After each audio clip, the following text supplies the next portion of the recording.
Sa ikalimang linggo ng kampanya, patuloy sa pagsuyo sa mga botante ang mga kandidato sa pagkasenador. May report si Cedric Castillo.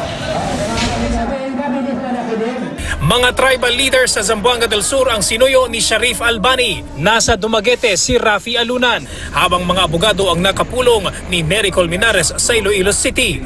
Magkakasama naman sa Mandaluyong sina Leo de Guzman, Sunny Matula at Alan Montaño. Si Juan Ponce Enrile nag-ikot sa Pasay City.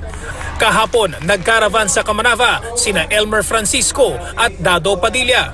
Sa Hong Kong naman nangampanya si Larry Gadon noong March 3. Sa Nueva Ecija, Nueva Vizcaya at Isabela naman nangampanya si Lito Lapid. Sa Cavite at Rizal nagtungo si Willie Ong. Nasa Cebu si Gary Alejano ng 8 Diretso.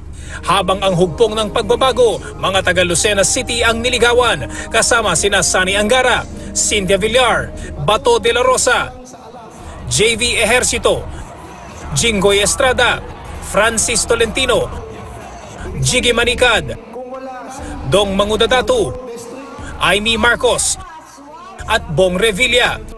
Lumahok naman sa isang marathon sa Cebu si Pia Cayetano. Patuloy naming sinusundan ang aktibidad ng iba pang kandidato. Cedric Castillo, GMA News.